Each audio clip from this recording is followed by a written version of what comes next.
tarde a todos, sejam bem-vindos novamente à nova IEP Talks do IEP, né, do Paraná.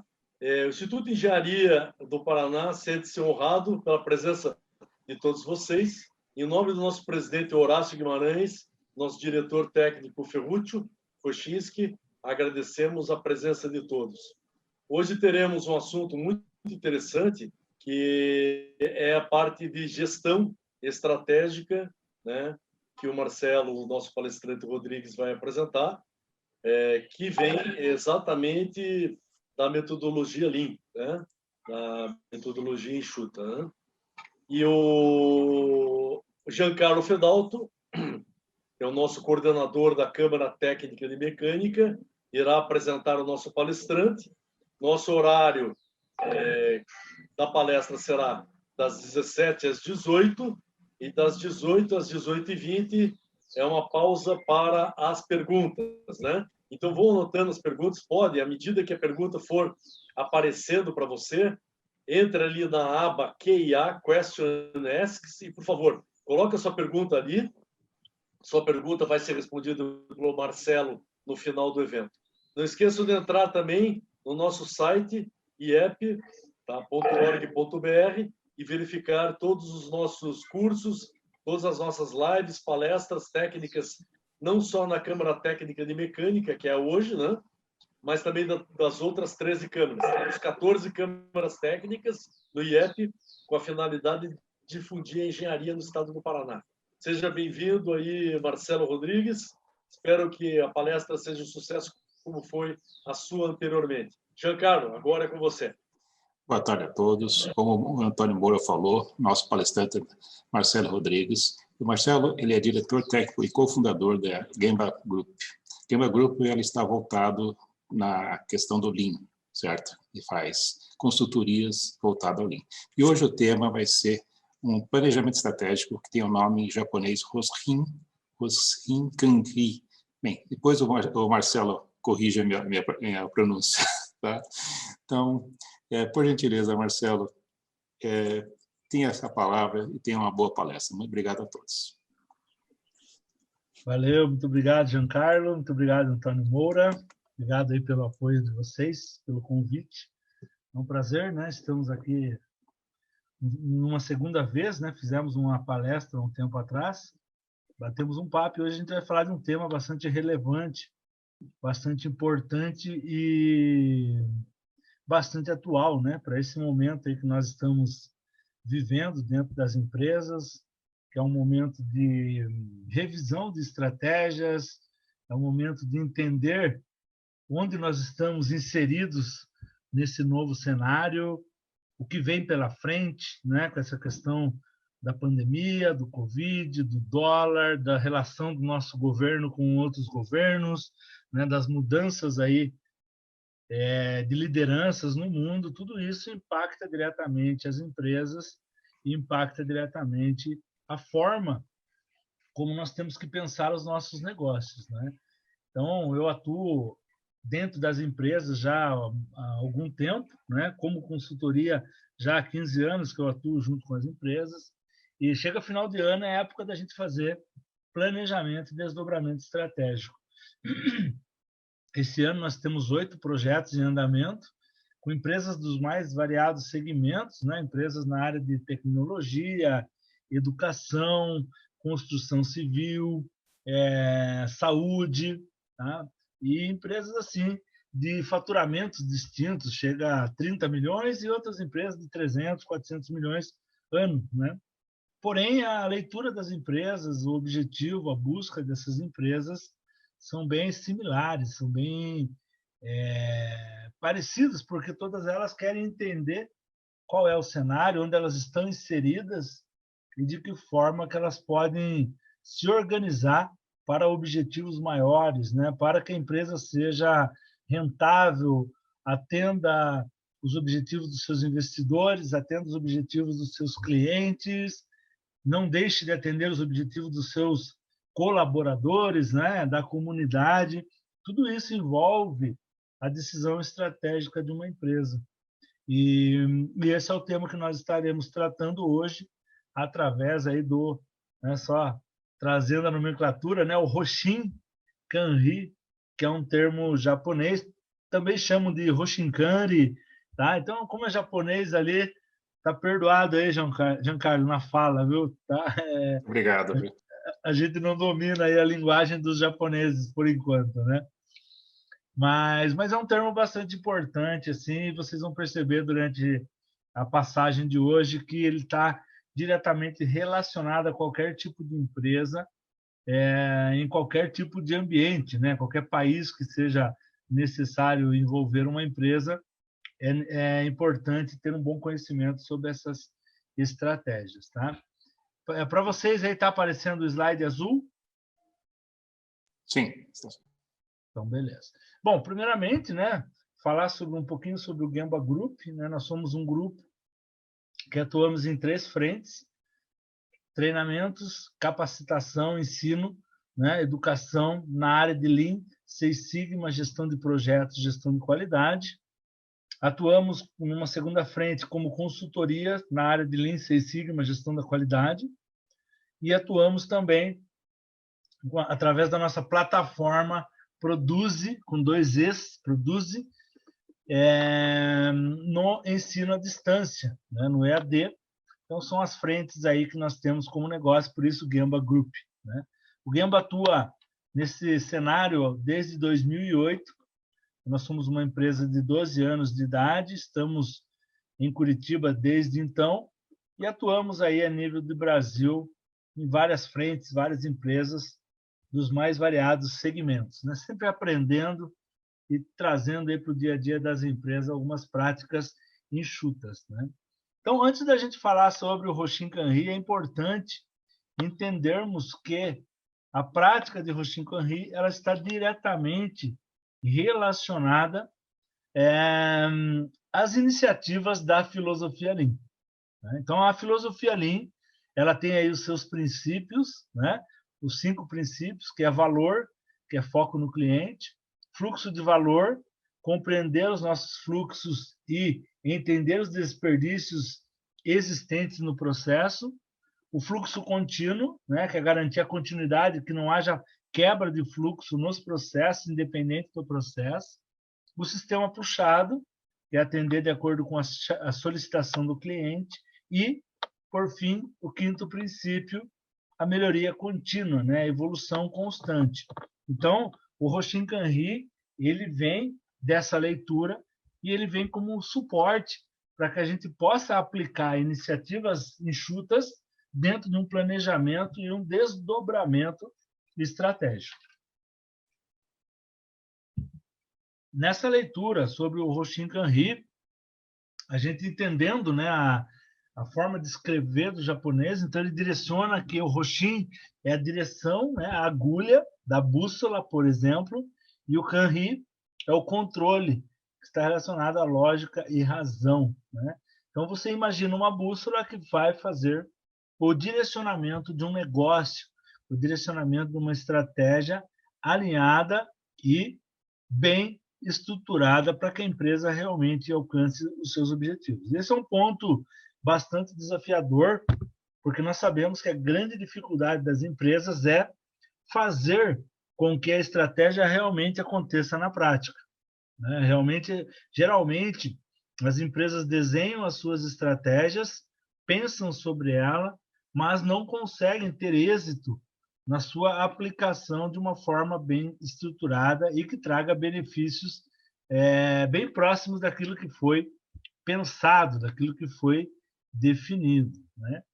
Então, o Hoshin, ele serve para nós como um norte verdadeiro, né? Quando você fala a palavra Hoshin sozinha, olhando para a ideia da bússola, é o pensamento do norte verdadeiro.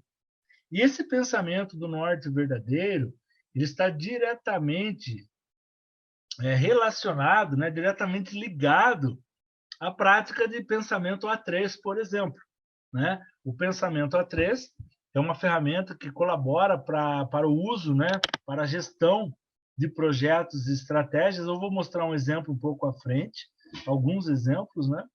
Mas é a ferramenta que nos dá aí um bom norte para desenvolver os nossos trabalhos, para fazer com que tenhamos assim um entendimento das estratégias definidas e consigamos desdobrar isso nos níveis necessários existentes dentro da empresa. Esse processo, ele é um processo que pode ser micro, anual e macro, né? Então a gente tem um direcionamento que faz com que a gente entenda o processo bem próximo dele, né? Mas você pode fazer esse monitoramento, né? Vamos dizer assim, esse plano para um período. Então você cuida do processo, mas atendendo a uma visão macro, né? Uma visão estratégica e pensado pelo menos aí por um ano, né? Um ano de execução, de monitoramento aí desse método. Para que o método funcione bem, nós temos uma técnica que nós conhecemos como catball. Um pouco à frente eu vou falar um pouco mais dessa técnica. E ela é utilizada para quê? Para dar suporte nos alinhamentos, nas interfaces existentes dentro das empresas, né? Na quebra dos silos departamentais, né? Onde você tem lá os silos e as empresas ficam divididas e às vezes não há uma boa interface, um bom alinhamento. E esse catball ele vem com essa ideia de quebrar esse tipo de dificuldade, de quebrar esse tipo de problema, né? Todo catball, todo roxinho, ele precisa de um líder de desdobramento. Então nós precisamos de alguém que puxe e direcione as iniciativas de desdobramento, né, que é a cascata, né, cascatear as ações necessárias. Esse é um plano bastante complexo, né? E o pensamento a três, novamente, ali para fechar a ideia, tá? Para organizar a nossa estratégia através desse pensamento. Quando a gente pensa sobre o roxinho, a gente cria ali uma forma, né? Uma forma, vamos dizer assim, entendida como o ideal para que a gente desenvolva o nosso trabalho. Então, nós temos ali um guia para um bom roxinho, é entender quem somos. Quem somos como pessoa? Não. Quem somos como empresa, né? Você está fazendo uma reflexão sobre o que realmente a nossa empresa é, qual que é a participação dela no mercado, como ela é vista, né? Através da visão externa, não da visão interna, tá? Tudo isso nos dá uma boa base para a gente saber se nós estamos atendendo a necessidade do nosso cliente ou não. As empresas de sucesso são empresas que conseguem perceber claramente o que elas são no cenário, né? E muitas empresas, com o tempo, apesar de elas no início da sua história ou durante muito tempo elas saberem quem somos, né? Com o tempo ela perde essa referência. Quando a empresa perde essa referência, ela passa a correr riscos, né? Ela passa a ter dificuldades para se adequar à necessidade do mercado, né? Para se achar como empresa. E isso traz um risco muito grande, que dentro do planejamento estratégico é importante que as empresas compreendam qual é o seu papel, né? Isso tem muito a ver com as nossas crenças, com aquilo que a gente busca, né? Porque cada empresa tem as suas crenças, ela existe por um motivo, né? Além de faturar e ter lucro, mas ela tem um motivo por trás de tudo isso, né? E ela sabe exatamente para onde está indo, porque é uma empresa que é monitorada, é gerida, ela é controlada, ela sabe o caminho que ela está percorrendo e quais são os percalços, né, os desafios dentro desse caminho. Isso traz uma reflexão alinhada ao passado, porque o planejamento estratégico, claro que a visão principal dele é uma visão de futuro, né, isso está muito claro, porém, a gente não pode olhar para o futuro e desacreditar ou deixar de lado, né, uma leitura sobre como nós fomos daqui para trás, né? O que aconteceu, o que serviu de base para sermos o que somos hoje. Então, essa é uma reflexão bastante importante, bastante necessária, que faz parte do nosso futuro também, né? E precisamos entender as nossas condições. A gente fala Gemba, né, o porta a porta. O Gemba é uma nomenclatura que significa local onde as coisas acontecem. Então, nós entendemos através desse método que se eu quero conhecer uma realidade, se eu quero entender, eu tenho que estar no Gemba, eu tenho que estar próximo de onde as coisas acontecem. E esses são os direcionamentos, né, que nós temos aí como guias para um bom roxinho. Então, na visão da empresa, Quando a empresa ela é definida, ela descreve a tua visão, né? Para onde ela quer ir, o que ela quer ser. Tá? Depois ela tem uma missão. Por que essa empresa existe? E depois ela define os seus valores. A visão, missão e os valores de uma empresa, por muito tempo, foram vistas como requisitos obrigatórios para uma ISO, por exemplo. Mas não é, muito mais do que isso. Isso é a verdade sobre a empresa, né? Aquilo que está escrito como visão de uma empresa realmente tem que ser o norte dela, né? Então, se a empresa lá fala, eu quero ser a maior escola de capacitação profissional do Brasil, é uma visão. Até 2030 é uma visão. Só que essa visão ela somente vai se tornar realidade se nós trabalharmos nisso todos os dias, né? Agora, se a gente colocar a visão, esquecer que ela existe, a gente não ler, não refletir sobre ela, pelo menos uma vez a cada tempo, né, a cada período, dificilmente nós alcançaremos esse objetivo, né? Nós chegaremos àquilo que está sendo proposto. Então, nós precisamos, sim, ler constantemente a nossa visão, a nossa missão e entregar todos os dias os nossos valores. Então, eu conheço empresa que tem lá valores, pessoas, mas no dia a dia nem olha para as pessoas, no dia a dia não respeita as pessoas, não valoriza as pessoas, não se relaciona com as pessoas, descarta as pessoas periodicamente com a mesma facilidade que contrata, demite, etc. Então, não adianta eu ter no meu valor que eu respeito as pessoas, se na minha prática eu não respeito as pessoas, né? Então, tudo isso tem que ser refletido, tudo isso tem que ser trazido à tona quando nós estamos falando de planejamento estratégico. Planejamento estratégico é muito mais do que definir metas de faturamento, né? Planejamento estratégico é definir qual é a nossa relação com os stakeholders, né? Com aquilo que é mais importante: mercado, clientes, investidores, colaboradores, sociedade. Qual que é a nossa relação com tudo isso? Esse é o centro, né, de toda a leitura aí que nós temos em relação às empresas. Então, a gente abre uma reflexão muito forte sobre isso. E aí a gente vem para a análise de mercado, né, bastante conhecida como SWOT, onde você pega e compreende, né, quais são os pontos fortes e fracos, quais são as oportunidades e ameaças existentes. Geralmente, os pontos fortes e fracos a gente olha internamente, né, dentro da nossa casa, como se fosse uma autocrítica, né? Você faz uma reflexão mais profunda sobre a sua necessidade.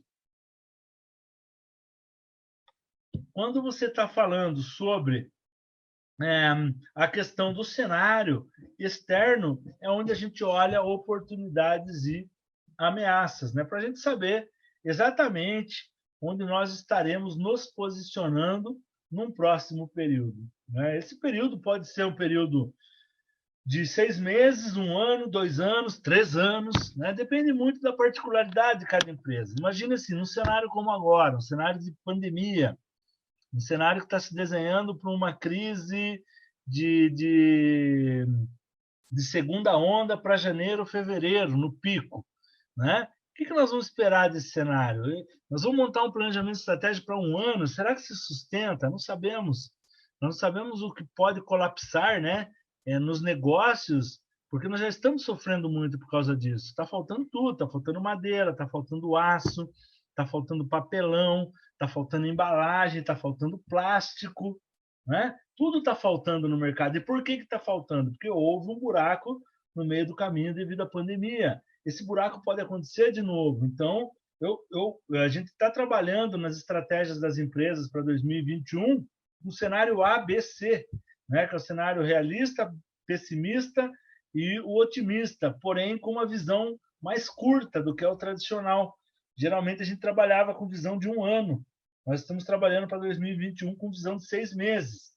Por quê? Porque é clara a tendência de que no meio do ano, em 2021, nós vamos ter que fazer uma revisão, uma correção de rotas, porque o mercado ele está inquieto, ele está diferente. Tem empresa batendo recorde de faturamento nos últimos 2, 3 meses, mas isso não é uma realidade, pelo menos não parece ser algo diferente que o mercado está reagindo e agora nós vamos bater recorde atrás de recorde. É apenas uma empresa que, durante 3, 4 meses, faturou 30%, 40% do que ela costumava faturar. Então, se você pegar a média geral dos meses, você perde para o ano anterior ou até 2, 3 anos anteriores, né? Então, não tem um crescimento realista no mercado. Tem, sim, um efeito sanfona, um efeito chicote que está impactando a empresa. Então, a ideia é olhar para a empresa, entender essas oportunidades, forças, fraquezas, oportunidades e ameaças, para que a gente possa organizar um próximo período de uma forma mais assertiva possível, né? A gente só não pode deixar o barco, deixa o vento levar, né? Na hora que o vento bater, a vela se ajusta. Não pode ser assim. Nós temos que ter o controle da embarcação. A empresa é a nossa embarcação. O controle é nosso. Nós ajustamos as rotas, né? Nós ajustamos as velas. E a análise SWOT ela é muito rica para nos direcionar nisso, né? Ela é simples, mas muito eficaz, né? Na revista Fortune, algum tempo atrás, saiu uma matéria sobre planejamento estratégico e lá falava que menos de 10% das estratégias são formuladas de forma eficiente, né? Ou seja, são realizadas de forma eficiente. Então, o que significa isso? Que na maioria das falhas, em torno de 70%, o problema não é desenhar a estratégia, o problema é executar a estratégia. E por que executar a estratégia é a dificuldade? Porque a execução da estratégia sai do papel, né? O papel aceita tudo. O papel, colocar no papel é fácil faturar 3 vezes mais no próximo período.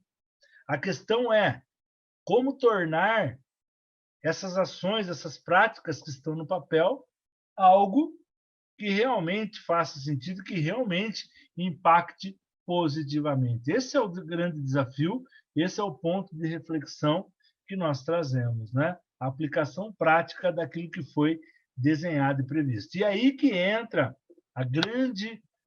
o grande diferencial do Hoshin Kanri, que não é um planejamento estratégico tradicional. Apesar do tradicional também usar o BSC, também usar a análise SWOT, mas daqui para frente nós vamos falar uma linguagem diferente, porque é aqui que vem a grande diferença na forma de fazer o Hoshin Kanri acontecer, né? Então, o BSC, para nós, ele serve como uma referência, né? Porque é o balanceamento dos indicadores, tá? Ele trabalha no centro de tudo com a visão e a estratégia da empresa, então, a estratégia de um período, a visão macro, e com 4 frentes principais, né? O financeiro, processos internos, pessoas, né? Que é aprendizado e crescimento, e clientes. Então, essas 4 iniciativas aqui, geralmente são iniciativas que norteiam, né, a estratégia de uma empresa. Através delas, nós conseguimos desenhar um futuro e buscar esse futuro de uma forma bem estruturada, né? E aí, quando você desdobra essa estratégia, você tem o quê? Aquilo que você tem como definição do mapa da estratégia, objetivos, indicadores e metas. Então, na área financeira, eu defino, eu quero ter lucro e receita. Para que eu tenha lucro, eu tenho que ter crescimento no meu negócio e participação no mercado, que é o market share, né? Ou percentual de aumento de faturamento. Tá, mas como que eu vou medir isso? Lucro operacional e crescimento do negócio.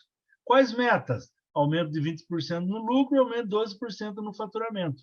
Então, o que eu tenho aqui? Um direcionamento, né, de como fazer uma estratégia para o meu negócio voltado à área financeira. E aí temos exemplos aqui de clientes, de processos internos e de aprendizado e crescimento. Um ponto que é importante ressaltar nesse momento, né, nesse tipo de prática, é que as métricas, as metas, né, os indicadores definidos através dos objetivos estratégicos, eles devem ser respeitados por um bom período. Eles não podem ser modificados constantemente. Eles precisam ser respeitados, até porque dependemos dessa estratégia para que tenhamos êxito aí no próximo período, né? Então, eu vejo que eu trazendo esse tipo de reflexão de forma macro, eu consigo direcionar muito a minha empresa em várias frentes, né? Se você pegar esse documento que está aí na nossa frente e você organizar isso para a realidade da empresa que você conhece, você vai perceber que isso já nos dá um bom norte, né? E aí, claro que depois vem toda a análise para ver como a gente vai poder buscar esses objetivos aí de uma forma bem organizada, bem estruturada e que funcione. né? Então, as etapas do desdobramento são essas. Fazemos análise SWOT, né, para entender o cenário interno e externo, BSC, para definir o balanceamento de indicadores, e daí a gente vem para o Roshin Kanri, que é o nosso objetivo principal de trabalho. Tá? Então, o Roshin Kanri tem uma leitura muito direta. E essa leitura eu ouvi uma vez do nosso presidente, no tempo de Alcoa, tive a oportunidade de trabalhar por 12 anos lá, e nós tínhamos um presidente, o Alain Belda, ele foi o primeiro, apesar do nome, ele é brasileiro, e ele foi o primeiro presidente mundial da Alcoa. E ele tinha como referência as práticas Lean, né, a filosofia, e ele trouxe essa frase: imagine como seria se todos conhecessem a estratégia do negócio e soubessem exatamente o que precisa ser feito para que possamos atingir os objetivos em todos os níveis, né? Ele trouxe essa reflexão, e eu lembro que na época, acho que foi 2010, não, 2006, por aí, 2007, quando ele trouxe essa reflexão dizendo que ele gostaria que todos na empresa tivessem conhecimento sobre esse pensamento. Isso faria a diferença em todos os níveis, né? O nível tático, estratégico, tático e operacional. Então, em cima dessa leitura, o que a gente pensa? Que eu tenho uma unidade de negócios que se desdobra numa planta, que se desdobra numa área, que se desdobra em times, né? Então, isso é desdobrar a estratégia. Por isso que eu falei que tem uma grande diferença entre o planejamento estratégico tradicional e o planejamento estratégico Roshin Kanri. Porque o Roshin, ele tem esse poder de trazer um desdobramento bastante claro, desde a unidade de negócio, passando pela planta, áreas e times que estarão ali entregando de forma direta, periódica, os resultados necessários aí, que é o objetivo da empresa, né? Então, toda empresa, para que ela funcione, para que ela aconteça, ela tem que ter um alinhamento entre o planejamento financeiro, o orçamento da empresa, né, e o desdobramento estratégico, a operação da empresa. Então, a operação da empresa e o financeiro da empresa, eles têm que ter uma boa interface, um bom alinhamento para que a coisa realmente funcione. Senão, eu fico caminhando em sentidos opostos, né? E eu não estou em paralelo ou buscando uma convergência para que a minha empresa alcance o êxito aí desejado, né? A minha empresa fica desalinhada. Então, o desdobramento estratégico ele tem que estar alinhado ao planejamento financeiro. E onde começa o plano financeiro da empresa? Inicialmente nas suas metas de vendas, né? Quanto ela quer faturar, em quais produtos, em quais regiões, né? Para quais clientes, com qual rentabilidade. A empresa não pode ficar na sorte, ela tem que ter uma análise criteriosa de tamanho de mercado, de share, de participação, ela tem que conhecer o concorrente, ela tem que saber quais são as boas práticas, porque o que mata uma empresa não é faturamento, né? Geralmente o que mata uma empresa é custo, ou seja, ela custa mais do que deveria e ela acaba inviabilizando o negócio.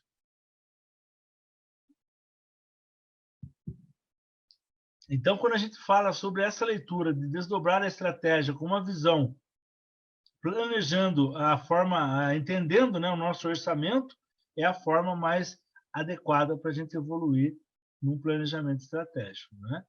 Por quê? Porque a empresa ela tem os objetivos dela, são objetivos globais e objetivos específicos, né? O global é ganhar dinheiro, a empresa existe para ter lucro, tá? Não a qualquer custo, não pode ser assim.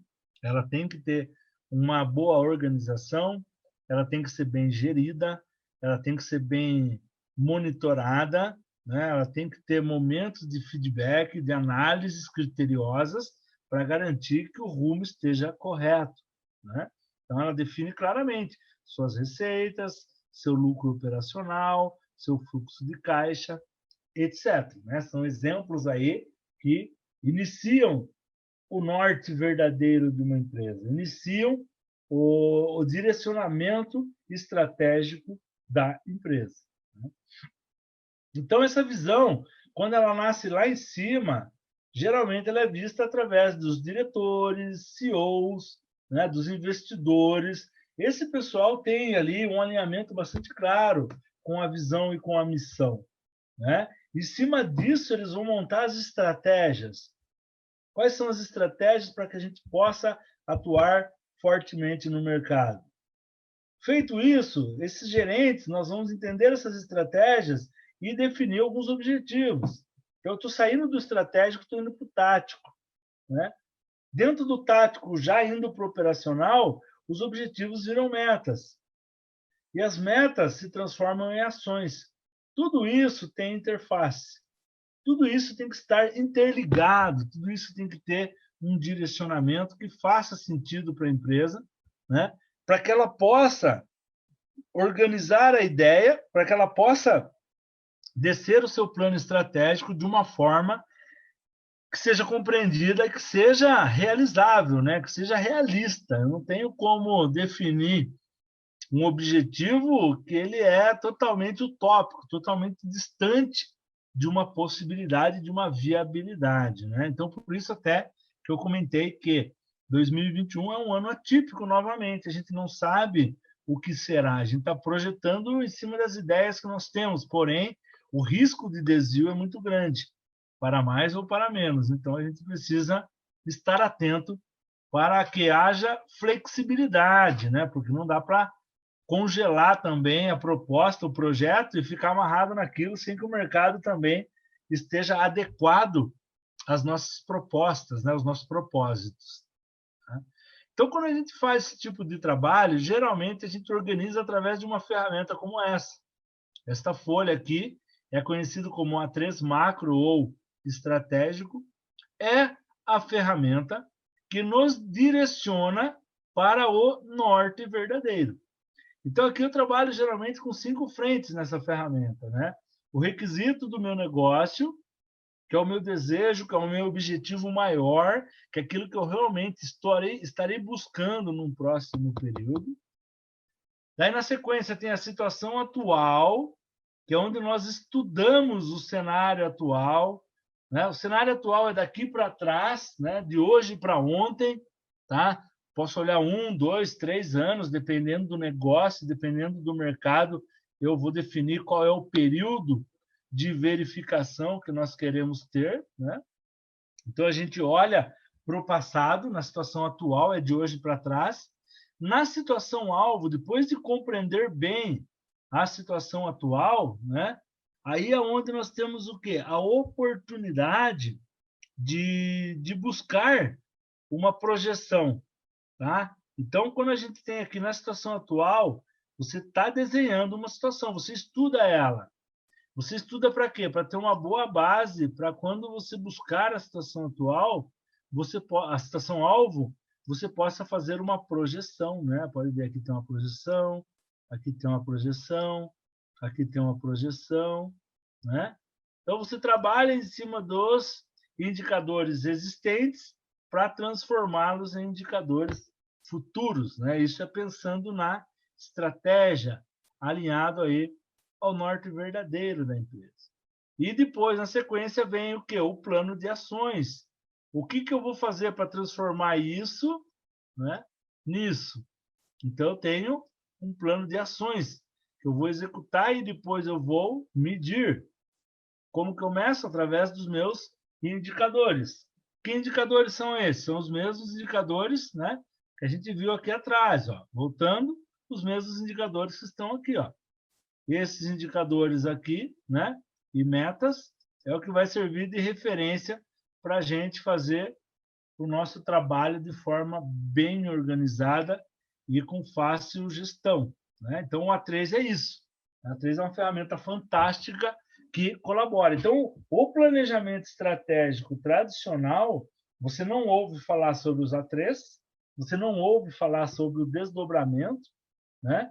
Você não ouve falar sobre os níveis que a gente pode estar trabalhando. Então, por isso que eu digo que ele é diferenciado. Por quê? Após eu montar o meu A3 macro, e o meu indicador, importante ressaltar, que essa seta aqui, o meu indicador tem que estar diretamente relacionado ao meu requisito. O meu indicador tem que medir aquilo que eu tenho como objetivo quantitativo aqui, ó.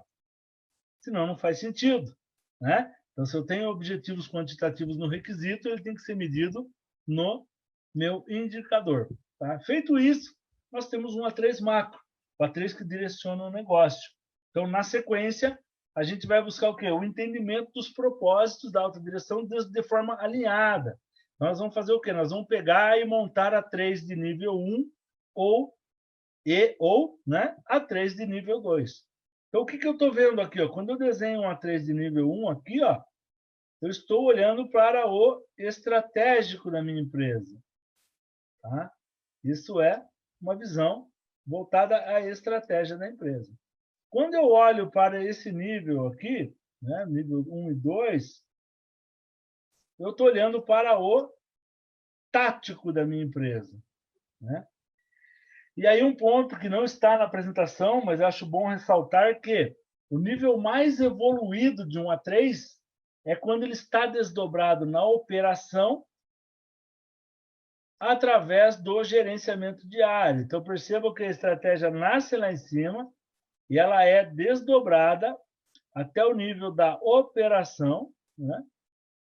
Através do gerenciamento diário, gestão visual, hora a hora. São indicadores de performance, né? da inteligência do negócio, que é monitorado periodicamente. Então, eu entendo que se eu tenho uma visão macro de um ano e eu consigo desdobrar essa visão macro de um ano para um período bem mais curto, automaticamente eu tenho condições de entregar melhores resultados e de forma bastante alinhada. Né? Então, esses são os pontos aí importantes para a nossa leitura do desdobramento estratégico. Né? E o que eu faço nesse plano? Eu direciono a estratégia e recebo resultados. Né? Aqui, ó, eu estou direcionando resultados. Tá? Então, essa é a leitura que a gente tem no planejamento estratégico. E de forma alinhada. Tudo isso aqui que nós estamos vendo aqui dos fluxos, são fluxos que estão gerando interfaces entre os departamentos, entre os níveis. Né? Não adianta nada desdobrar uma estratégia se não há um alinhamento desde lá de cima, desde o estratégico, descendo para o tático até chegar no operacional. Uma empresa é um conjunto de engrenagens, né? Esse conjunto de engrenagens é como faz funcionar o nosso corpo, por exemplo. Né? Você precisa de todos os seus órgãos funcionando perfeitamente para que você tenha uma saúde adequada, né? Completa. A empresa é igual. Os órgãos da empresa são os departamentos.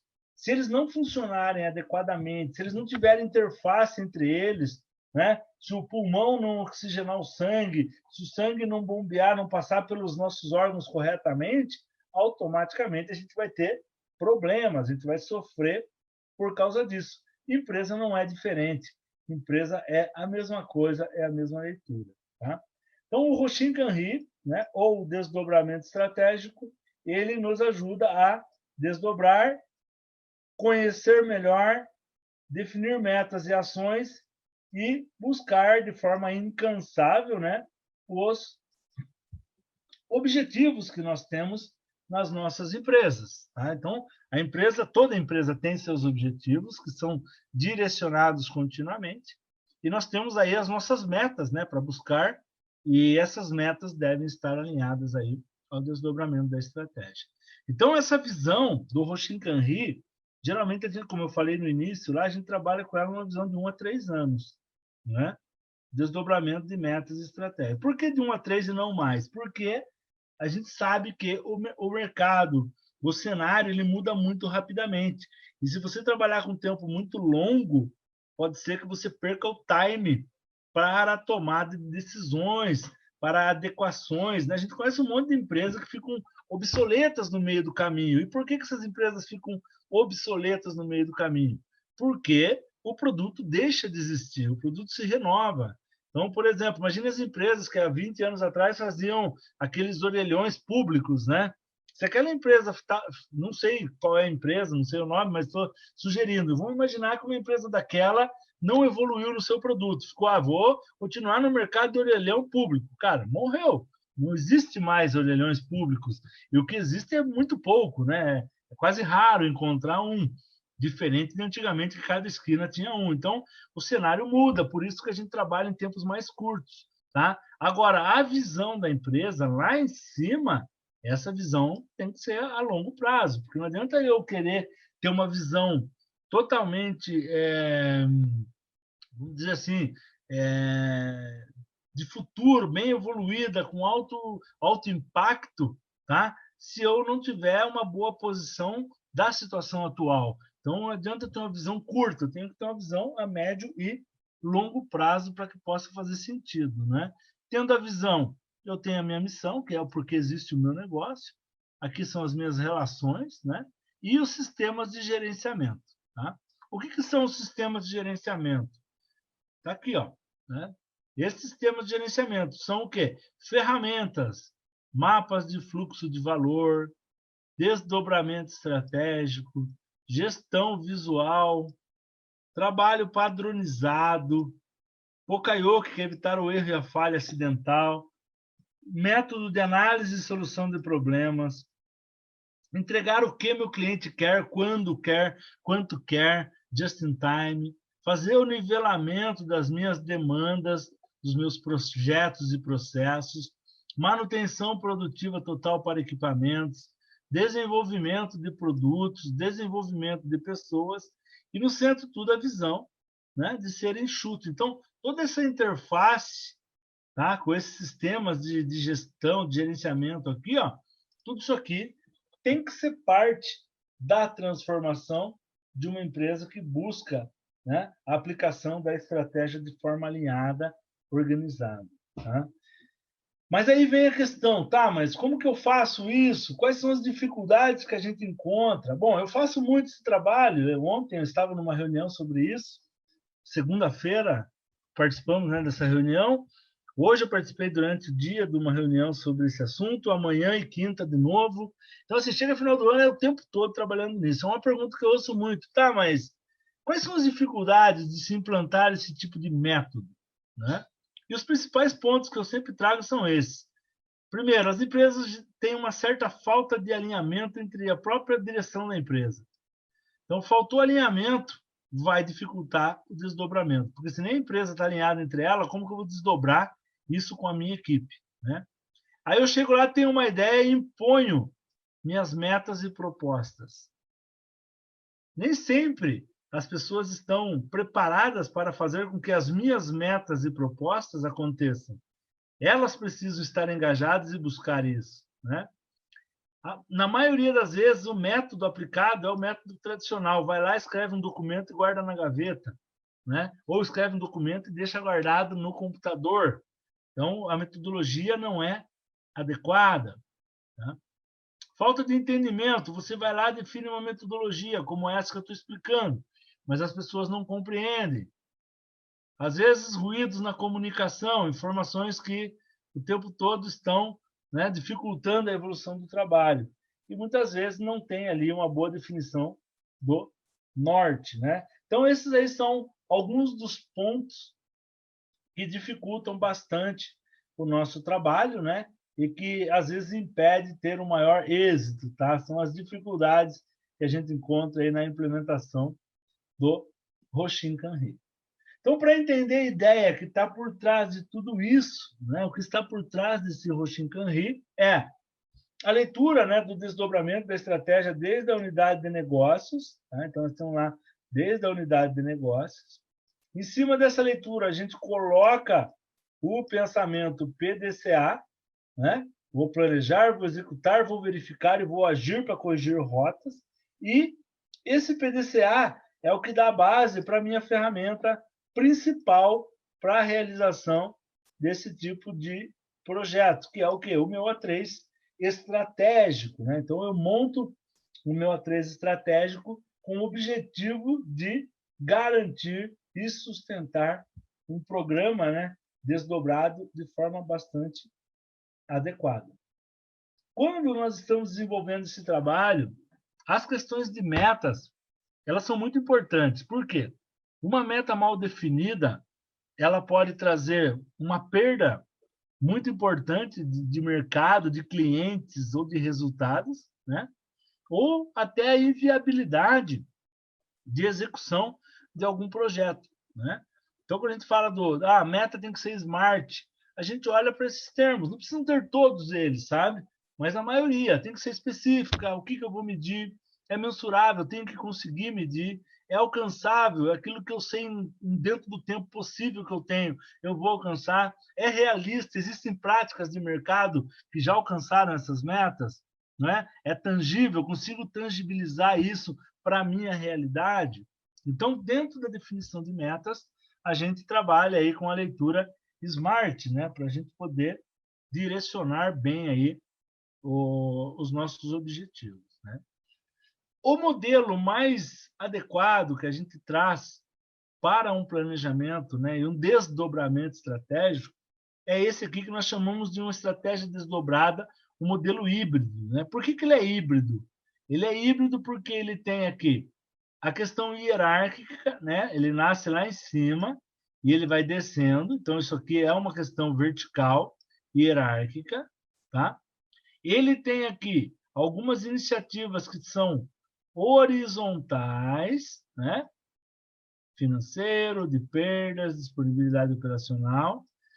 Então, isso torna o quê? Esse A3 um A3 matricial. Ele tem esse alinhamento vertical e ele tem um alinhamento horizontal, que nós também chamamos de matricial, tá?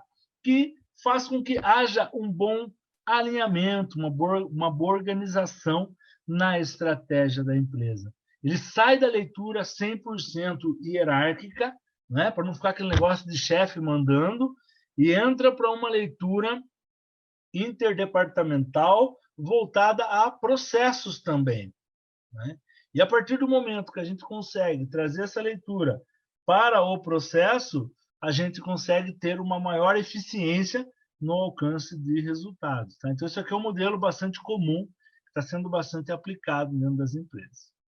Legal. Feita a estratégia, montado o A3, né? Fomos lá, montamos o A3, tem uma boa definição aqui, tem lá o A3 macro, tem lá o A3 de nível 1, tem lá o A3 de nível 2, né? Montamos o A3, a estrutura. Aí o que a gente faz? A gente vem para o evento que nós chamamos de catball, né? O que é o catball? Primeiro, o catball é a cereja do bolo, né? Dentro da nossa estratégia, né? E por que é a cereja do bolo? Porque é no momento do catball que nós vamos fazer o quê? Um bate-bola mesmo. Nós vamos trocar ideias, nós vamos levantar pontos críticos, nós vamos ver qual é o sincronismo entre as áreas e quais são os pontos de correções que nós temos que fazer. Então, nós estamos criticando, nesse momento do catball, toda a estrutura existente do planejamento estratégico. E após essa análise crítica, a gente vai lá e faz o quê? Uma atuação direta para corrigir rotas, para voltarmos naquilo que nós temos aí como objetivo principal, né? E como que funciona esse catball? É uma prática bastante simples, porém muito eficaz, né? Que é trabalhar com as questões dos post-its. A gente trabalha com post-it de 3 cores. Então, se eu tenho dúvidas em alguma questão, eu trabalho com post-it amarelo, né? Se eu tenho alguma sugestão para alguma questão, eu trabalho com post-it verde. E se eu tenho algum conflito para alguma questão, eu trabalho com post-it rosa ou laranja, a cor que quiserem, né? Mas são 3 cores diferentes. Esse movimento, esse momento, ele é um momento único, ele é um momento central do planejamento de desdobramento estratégico. Por quê? Porque através dele nós conseguimos fazer as correções de rotas, né?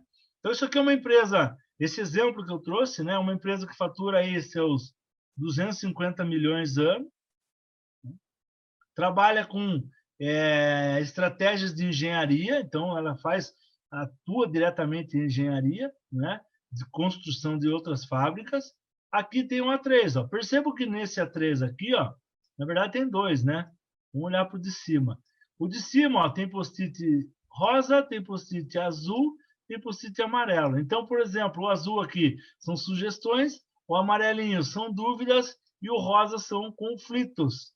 Então, quando vai fazer o catball, pode ver que todo o A3 que tem aqui, ó, ele está cheio de post-it ao lado, ó. Porque ele está sendo feito um catball, onde eu estou criticando, eu estou tentando entender.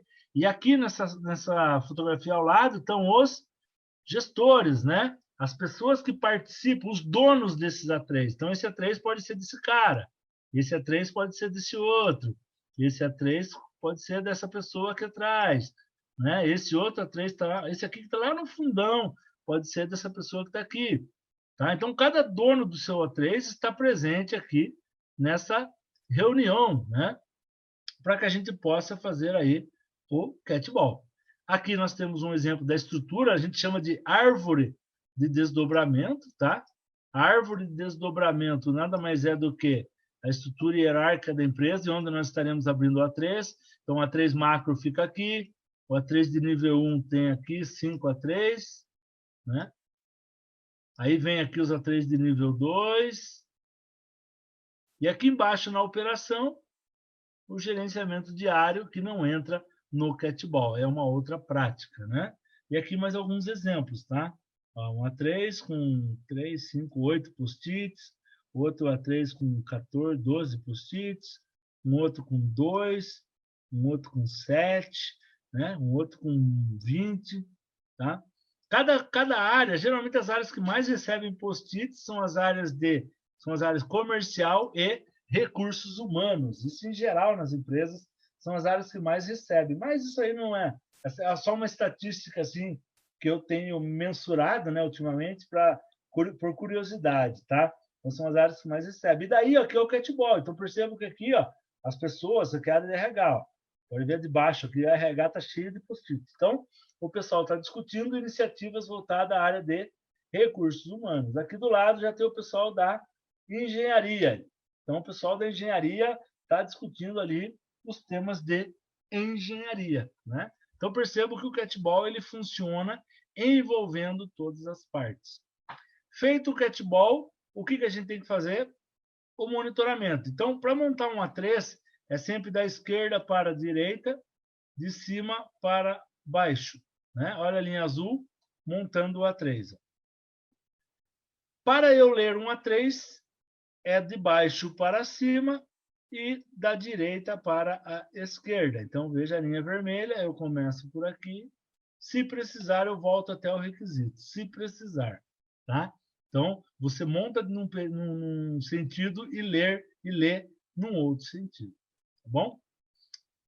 Dentro da verificação, montamos o A3, temos lá as estratégias definidas da empresa, a gente vai fazer o quê? Correção de rotas. Então, olhar os desvios, né? Entender os desvios, usar ferramentas específicas que colaboram para a melhoria e fazer as correções de rota. A gente não pode aceitar que os problemas e os desvios, né, se mantenham, sejam constantes, tá? E depois que fazemos as correções, vem para nós o quê? Os hanseis, né? Hansei, na linguagem japonesa, significa a reflexão, né? Então, é sempre bom fazer uma reflexão, tá? Quais são os nossos maiores desafios nessa proposta, nesse novo tempo, nesse novo negócio, nesse novo mercado, né? Está claro que devemos fazer, todos conhecem o plano de ações, todos conhecem qual é a estratégia, qual é a atividade e função de cada um, e as metas estão sendo atingidas periodicamente, nós estamos vendo isso ou deixamos isso de lado, sabe? Os projetos que nós estamos tendo como base fazem sentido? Podemos melhorar? Podemos apoiar? Então, o Hansei ele traz aí inúmeras reflexões, né, que colaboram para que o nosso planejamento estratégico realmente funcione, tá? Então, esse é o ponto aí que a gente traz como reflexão, né, para a gente poder trabalhar organizando a nossa empresa, preparando a nossa empresa para o futuro, trazendo as pessoas para que elas sejam parte de tudo isso, e assim a chance de termos uma empresa organizada, rentável, estruturada, preparada, com pessoas que entendam para onde estamos indo, não somente no nível de direção, mas em todos os níveis, até a operação, a chance aumenta-se muito através desse método e os resultados eles são bem interessantes, têm sido bem eficazes, pelo menos nas experiências, né, que eu tenho vivido com algumas empresas, a gente tem alcançado assim, um êxito bem bacana e tem sido bem funcional. Tanto que as empresas que a gente começou, tem empresa que está no 5º ano, 6º, 7º, 3º, 2º ano, e assim, de todos que nós fizemos até hoje, eu lembro de uma que por alguns problemas internos abriu mão de fazer esse ano, tá? Mas mesmo assim, estou sensibilizando para que eles voltem e não percam isso, né, de referência, porque realmente no futuro vai ser muito importante. Legal, gente? Preparei aí 1 horinha, faltam 2 minutos para 6. Era isso, né? Vou abrir um tempo até para a gente bater um papo, para vocês tirarem algumas dúvidas também, tá? Mas era esse o tema que eu queria trazer, mostrar a importância sobre o planejamento e desdobramento das estratégias. Beleza? Parabéns, Marcelo. Excelente apresentação, bem interessante. Eu me recordo, ano passado, nós fizemos um trabalho de casa na Associação Brasileira da Internet Industrial, lá no prédio do Ágora, na Perini Business Park, em Joinville, né? E nós dividimos o A3 e o Catball em 3 quesitos específicos para a indústria 4.0, né? Pessoas, tecnologia e mercado. Aí pegamos 27 pessoas para cada grupo e fomos fazer um catball exatamente sobre isso. O que você enxerga dentro do teu segmento de mercado, a indústria 4.0, do ponto de vista das pessoas, né? Quais os medos que essas pessoas têm em relação a essa tecnologia que entrou, essa gestão, né, 4.0, no sentido de estar perdendo espaço de mercado, etc. e tal, e te digo que realmente ali saiu com muitas respostas que nós não tínhamos a menor ideia do ponto de vista individual, mas ali no coletivo surgiram durante 2 horas muitas informações assim que puseram um caminho legal para que a associação pudesse caminhar para frente. Maravilha, que legal. Bacana. Giancarlo, alguma pergunta? Não, só queria comentar. Realmente eu conheço a parte de desdobramento de metas, não a Corrincarri. É um negócio que funciona. O A3 eu acho uma ferramenta excelente, excelente mesmo. E principalmente o BSC também. É onde começa, não começa no BSC, né? Depois vai para A3, desdobramento de metas e tudo mais. Eu posso garantir que funciona, porque eu já tive isso, digamos, vivenciei isso na prática. Que legal. E parabéns, Marcelo, foi excelente a tua explicação, bem objetiva, bem rápida, muito bom. Valeu, João Bacana Carlos. mesmo. Marcelo, assim, se você pudesse, você é uma pessoa de game, uma pessoa de chão de fábrica, na parte de gestão, né? Quais são, assim, os empecilhos para que essas ferramentas que são difundidas há muito tempo não funcionem? Quais são os empecilhos? Bom, primeiramente, né, o que a gente tem visto muito, assim, que é muito comum, a questão cultural, né? A questão cultural das empresas, elas sofrem muito para ganhar força nesse tipo de iniciativa. E não é nem por maldade, tá? É mais assim por falta de conhecimento mesmo. As empresas em geral, né? O Brasil tem muitas empresas familiares, muitas mesmo. As empresas que vêm de fora, as multinacionais, japonesas, as europeias, americanas, essas empresas vêm com métodos bem definidos de excelência e elas têm grandes concorrentes, então ou elas trabalham de forma muito enxuta ou elas não sobrevivem no mercado que elas estão inseridas, né? Agora, as empresas no Brasil, as empresas tradicionais, familiares, elas sofrem muito por quê? Porque as pessoas têm uma visão às vezes a empresa tem 20, 30 anos que sempre deu certo. E por que vai mudar? Então, por mais que a pessoa não seja reativa à mudança, mas lá no íntimo dela, ela dificulta a transformação, porque ela tem medo de mexer. Então, vou dar um exemplo. Às vezes você quer mudar a estratégia de mercado de uma empresa, de uma região para outra. O pessoal tem medo. Ele tem um receio que isso traga um impacto muito negativo e depois ele não consiga se recuperar. E isso serve para os processos internos também, né? Eu trouxe um exemplo externo e interno. Então, a cultura das empresas é um dos pontos principais que dificultam aí a transformação. Eu me recordo também, Marcelo, um tempo atrás, nós estávamos participando do GTPW, Great Place to Work, né? quais são as melhores empresas para se trabalhar. Aí se divide em 3 tipos de empresa: média, grande e pequena, né? E eu me recordo que um dos grandes pontos ali que pontuava essas empresas é a questão da comunicação, né? Você vê hoje os departamentos como um feudo individual, ou eles se comunicam livremente sem problema? Olha, existem os dois tipos de empresa, mas em geral os feudos ainda dominam, sabe? A gente chama isso de quando existem muros, né, interdepartamentais e silos, né? Os feudos são os silos departamentais. Então isso ainda é um problema bastante grande, porém é um ponto que a gente tem trabalhado fortemente para que seja quebrado, porque dentro do planejamento estratégico, né, o próprio Rochin, ele prega muito isso, que se não houver interface, tanto no sentido vertical quanto no horizontal, você vai ter dificuldade para alinhar metas e objetivos. E depois, se você não tiver facilidade, não alinhar bem isso, no decorrer do período, você vai ter mais dificuldade ainda para alcançar os objetivos macros do negócio, né? Então, existe muito isso, mas é uma questão de educação que a gente vai precisar quebrar. Isso precisa ser quebrado em todos os níveis o tempo todo. Em todos os tipos de instituições ou entidades, esse tipo de problema acontece.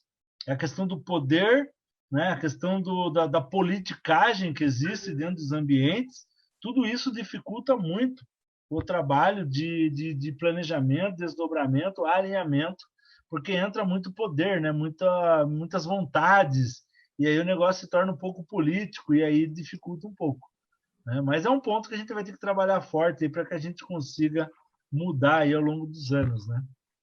Para que essa comunicação, como você mesmo falou, ela flua top-down, né? Do planejamento estratégico lá em cima até chegar lá embaixo. O que você acha? Quais são os requisitos necessários para que isso ocorra?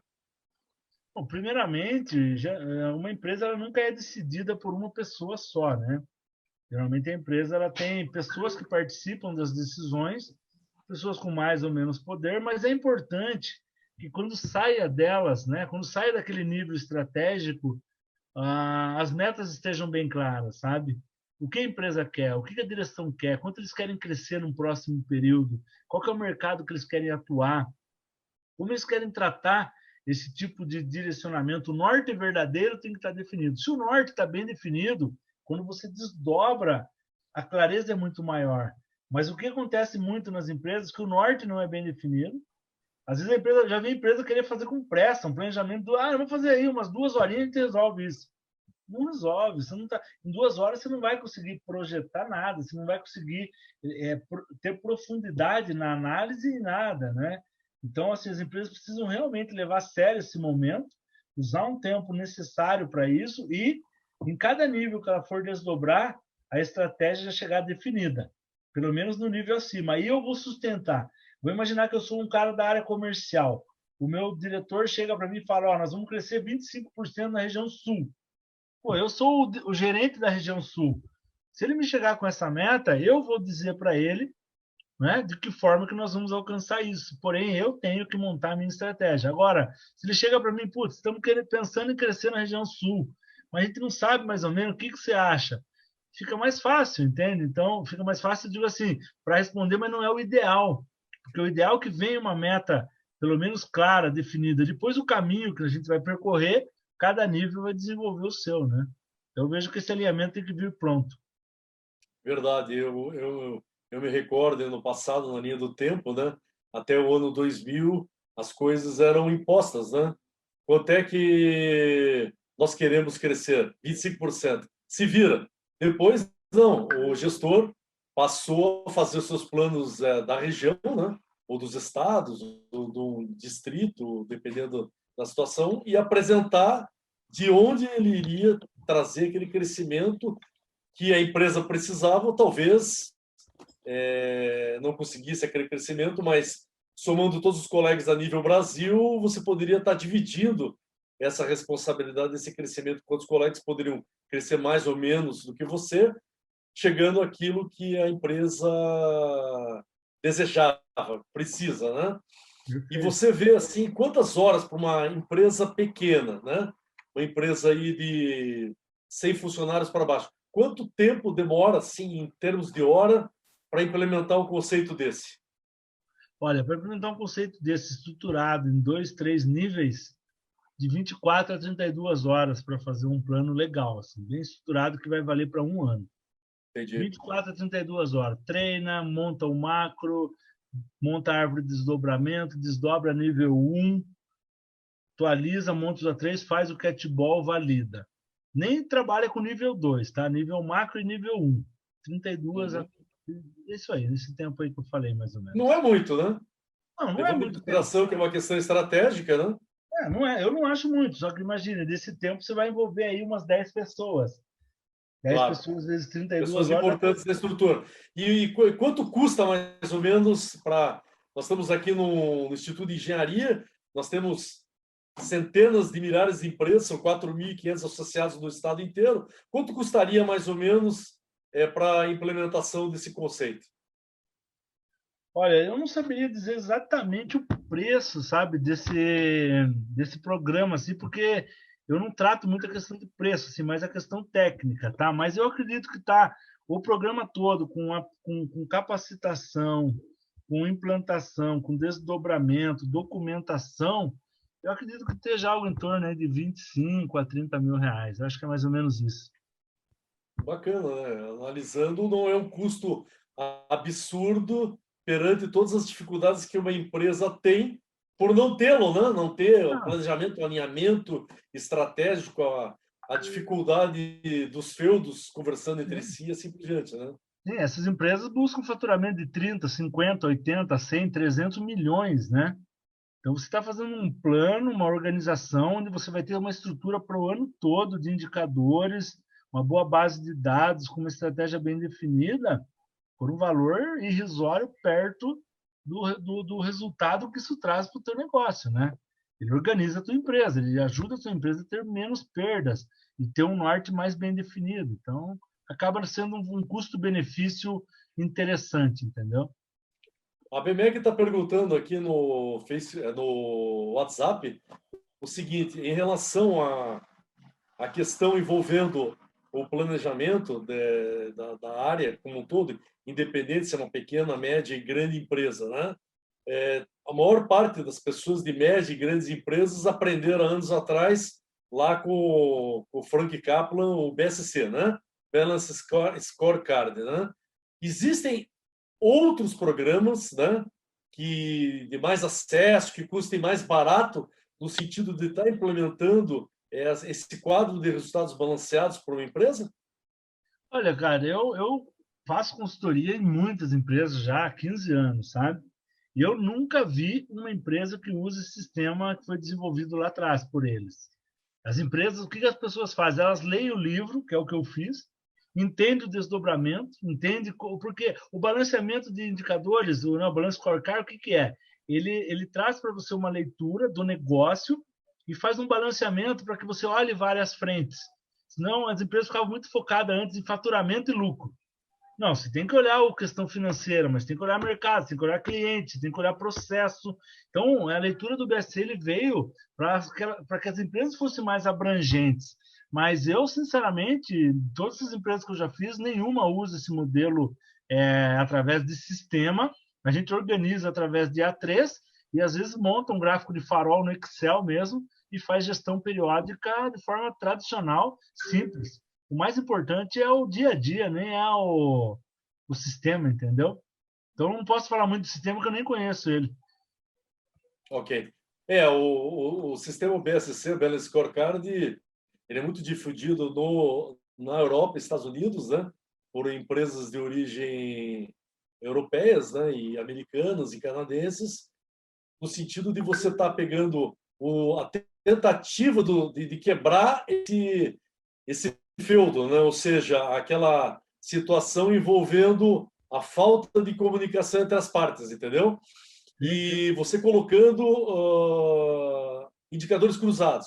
Por exemplo, indicadores financeiros de uma devolução no departamento comercial.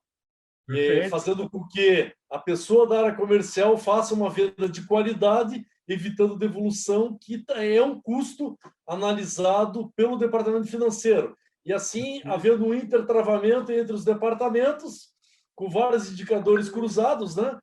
E eu sei que algumas empresas de varejo colocam indicadores conflitantes também, né? Gerando certos conflitos até para conseguir uma lucratividade maior. Mas aí, vamos dizer, então, mas o Roxin, do segmento, né? O Roxin prega isso também, sabe? Ele prega essa leitura de você trazer indicadores conflitantes, você penalizar, por exemplo, algumas áreas se elas fazem. Não adianta nada eu produzir uma quantidade X, uma qualidade Y, que não é o que eu quero, entendeu? Eu estouro minhas metas, arrebento de produzir, o custo unitário fica baixo, né, fazendo o cálculo, porém eu devolvo um monte de produto com não conformidades. Então tem que ter as metas conflitantes, mas o Roxin trata tudo isso. Uma ferramenta que a gente usa, dependendo da empresa, principalmente os americanos gostam disso, é a questão da matriz X. Então, a matriz X é uma ferramenta bem interessante que ela cruza, ela existe para esse cruzamento. E ela funciona muito bem também, tá? Então, tem algumas práticas aí voltadas a nesse sentido aí. Bem bacana. Legal. A BMEC, que é a Associação Brasileira de Engenharia Mecânica, sucursal Paraná, também está fazendo outra pergunta aqui. Marcelo, pela tua experiência, para fazer um A3 e um catball, né? Você indica que essa cúpula da empresa saia da empresa no final de semana, para um lugar neutro para poder desenvolver essa retórica ou não? Olha, é uma excelente pergunta, viu? Depende muito da cultura de cada empresa. Mas a maioria das empresas é bom que elas saiam, porque as pessoas não se desligam da operação. Você está fazendo o planejamento, está tocando 5 celulares ao mesmo tempo.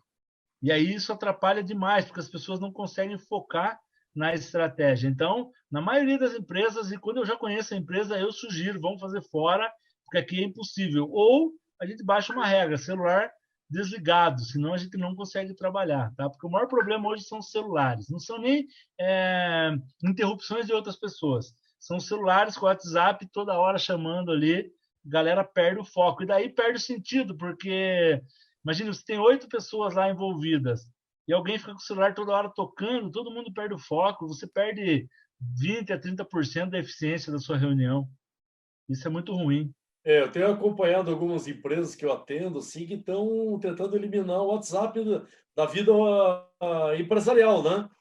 Tentando justamente fazer com que as pessoas elas se comuniquem de uma outra maneira, mas não fiquem fraccionando o seu tempo da maneira que está acontecendo hoje, né? Se você conhecer alguma que vai conseguir, você me avisa, viu? O tá WhatsApp... bom, eu tenho uma que já faz um ano que já fez essa implementação. Vou até perguntar para o diretor-geral dela e depois eu te dou um feedback.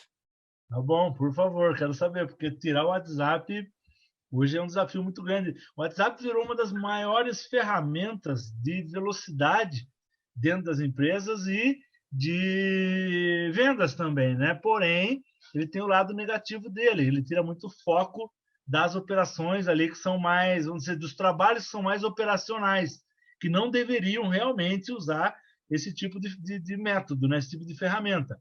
Então, é um termo que as empresas vão ter que trabalhar. E eu acho que eliminar totalmente, não sei se é o melhor caminho, mas eliminar onde não deve ser usado, com certeza entendeu? Mas é um ponto legal. Eu estou perguntando o seguinte também, Marcelo. Dá para fazer um híbrido de Roxin Canri com Canvas, utilizando outro método? Ou você acha que o ideal é usar uma metodologia única? Na verdade, dá para fazer o Roxin Canri com o Canvas também, tá? No caso, o híbrido seria o Canvas e o A3. Eu prefiro o A3 porque eu acho ele mais fácil de compreensão, entendimento, e é uma ferramenta mais... me sumiu o termo aqui, mas é uma ferramenta que você entende ela mais facilmente, sabe? Ela é fácil de ser compreendida.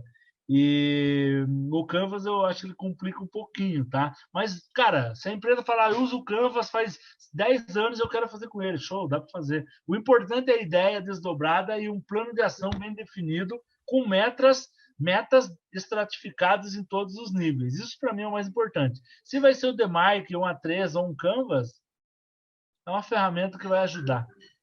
E agora, nessa busca de digitalizar tudo, né, que é a indústria 4.0, a gestão 4.0, você vê esse A3 e esse Catball indo para alguma ferramenta eletrônica para isso ou não? Olha, o Catball eu não vejo, sabe? Por quê? É claro que agora na pandemia nós usamos iniciativas 4.0. Usamos, por exemplo, um aplicativo chamado Miro, através do Teams, para fazer um Catball com 15 pessoas de uma empresa X aí. Então, nós usamos o 4.0 para facilitar as relações à distância. Funcionou bem, mas, ao meu ver, ficou aquém do que é o presencial. As discussões são mais profundas, os entendimentos são mais adequados, é olho no olho, né? É uma definição mais... Né? Não sei se é porque eu sou de uma geração onde tratar as coisas pessoalmente é mais adequado, eu entendi que não foi o ideal. Porém, já é feito, tá? Mas eu não acho, na minha leitura, eu não vejo isso num curto prazo tomando conta, sabe? Uma iniciativa 4.0 definindo a estratégia e mudando a forma de fazer esse plano e esse desdobramento, entende? E você vê, assim, pós-pandemia, né? Se é que nós podemos falar disso, não sabemos o futuro, você acha que tudo aquilo que foi conquistado em termos de processos, né, a distância, EAD, etc., como nunca foi visto na história da humanidade como agora, você acha que tudo voltaria ao que era antes ou não? Não, não voltaria e não voltará, né? É uma leitura assim quase certa, né? As reuniões à distância existirão muito mais, os voos de aviões, você vai menos para outros lugares, tem coisa que você pode resolver aqui tranquilamente, sem pegar um avião. Nós aprendemos que é possível fazer muita coisa à distância. Eu vou dar um exemplo rápido. Nós fizemos um projeto com o Sicredi, a nível aqui Paraná, e nós alcançamos aí, nós fizemos uma redução de lead time de 60% num processo X e um aumento de 54% no atendimento aos cooperados, né? Isso tudo online. Não fizemos uma visita presencial de consultoria, foi todo um trabalho online, de medição, de levantamento de entrevistas, de tratativas, de análise, de montagem de planilhas, indicadores, paretos, tudo isso à distância, e o resultado foi fantástico. Então, muita coisa vai ser diferente, a gente está aprendendo e a tendência é só evoluir nisso. Você já está falando do Lean Office, né? Mas Exatamente. agora, quando você vai para um chão de fábrica, onde você tem operadores, vícios, Não. você tem que olhar, obviamente, o que está sendo... Aí fica bem distante, né? Sim, sim. Vamos dizer assim, o chão de fábrica ainda, aquele Gemba de produção, ainda necessita caminhar por ele, né? Daqui a Verdade. pouco vamos inventar uns drones aí, você vai ficar com o drone em cima da máquina medindo. Vai ter uns negócios desse aí, 4.0, logo, logo. Você vai ter Ó, toda... eu vi fizemos um evento ano passado, no final, lá em Joinville, né? Onde o prêmio da parte de logística saiu para a Renault, daquele projeto do drone na logística, né? Eles passaram o drone em várias alturas dos pallets, naquele pé direito de 20 metros de altura, e com isso eles fizeram ali um FIFO, usaram todos o Milky Run, etc., usando o sistema de drone, por isso que eles ganharam o prêmio, né? Então, eu imagino que o drone está começando em algumas áreas, e é aquilo que você falou, pode ir para outras áreas que a gente jamais imaginou que pudessem ser usadas, né? Perfeito, essa leitura. Não tem como segurar essa evolução, né? Ela vai acontecer e ponto. A questão é quando, né? Giancarlo, mais alguma pergunta entrando diretamente do site? Olá, nós estamos aqui, eu estou dando uma olhada aqui na aba QIA, então nós temos aqui o Luiz Cláudio Pelisson, ele agradece, ele elogia a sua excelente apresentação e pede se você pode indicar algum material para fazer aprofundamento de estudos. Vou indicar um livro que, para mim, foi um divisor de águas nesse assunto, livro de Pascal Denis, Fazendo Acontecer a Coisa Certa. Um livro bem bacana que vale muito a pena ler. Tá? Leia esse livro aí que já vai fazer um grande diferencial. Tá bom? E aí, materiais, se quiser me seguir ali no LinkedIn, eu escrevo bastante sobre o assunto, tenho bastante coisa ali no meu LinkedIn. Aí pode fazer um contato direto, a gente pode bater um papo sobre algumas outras iniciativas aí, tá bom? O Pelisson faz parte da diretoria da BMEC também. Perfeito, maravilha. Obrigado, João. Um abraço, obrigado aí pela sua participação. O Gilson Santos também agradece e elogios pela excelente apresentação. O Ricardo Kozak, daí ele faz um comentário aqui sobre esses... O Kozak é o nosso coordenador da Câmara Técnica de Engenharia Química do IEP. Exatamente. Maravilha. Obrigado também pela pergunta. Então, ele faz aqui uma consideração, que ele acredita que a chave é tomar conhecimento das metodologias e ferramentais disponíveis para extrair o máximo e melhor de cada uma e otimizar o processo metodológico já utilizado pela empresa. Então, um comentário sobre a discussão que vocês estavam tendo. Perfeita leitura. Isso aí. Legal. Maravilha, gente. O Kozak é bem participativo em todas as câmeras. Valeu, Kozak. Continue aí forte, firme e forte. É isso, queremos participação sempre, troca de conhecimentos. Com certeza. Agrega para todo mundo. Pergunta, Giancarlo? Oi. Não, eu estava só... pergunta, não, eu conheço o método, como eu falei, o método que funciona, isso eu posso te garantir, certo?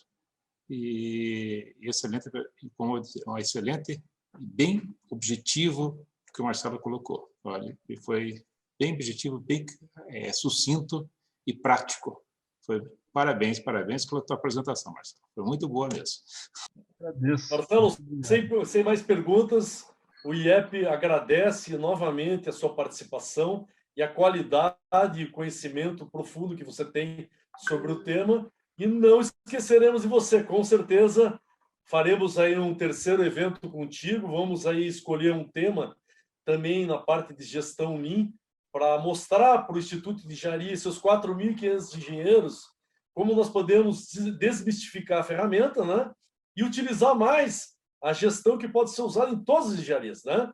Desde a civil, mecânica, elétrica, cartográfica, etc., que é uma metodologia de gestão para a resolução de problemas que nós temos no dia a dia, né? Haja visto que você comentou os feudos, os departamentos, a falta de comunicação e as dificuldades de implementação da metodologia, né? Perfeito. A gente pode até marcar aí, depois que virar o ano aí, a gente pode marcar um outro evento, a gente pode falar um pouco sobre cases aplicados nas engenharias, sabe?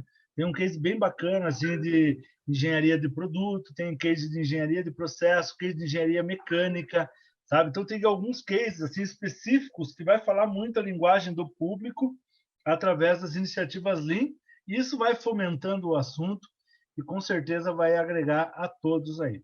Tá bom?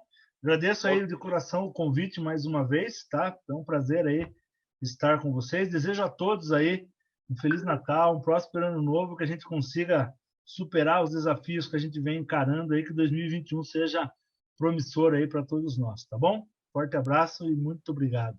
Obrigado, Marcelo. Um bom Natal também para você, para todos os familiares, que possamos em 2021 vencer essa pandemia e, obviamente, fazer com que todos os problemas tenham uma solução específica utilizando a metodologia, né?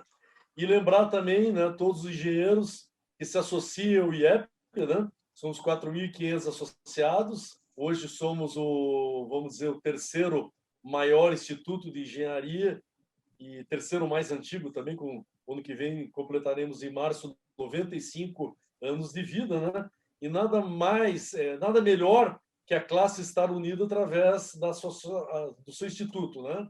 E também você, engenheiro mecânico, né? Se associe na ABMEC, a Associação Brasileira da Engenharia Mecânica, né? Sucursal Paraná, aqui em Curitiba, para, obviamente, você, engenheiro mecânico que está buscando aí profissionais da área, etc., se filiando à associação, facilita aí uma série de soluções ou de busca de profissionais da área, né? E fortalecimento também da classe trabalhadora da engenharia mecânica. Obrigado a todos. Sem mais perguntas, encerramos aí o nosso IEP Talk. Até amanhã, onde apresentaremos o caso Trike. Ok? Um abraço a todos. Última apresentação do ano. Até mais. Tchau mais. Obrigado. Tchau, tchau. Valeu, Até amanhã. gente. Abraço. Tudo bom.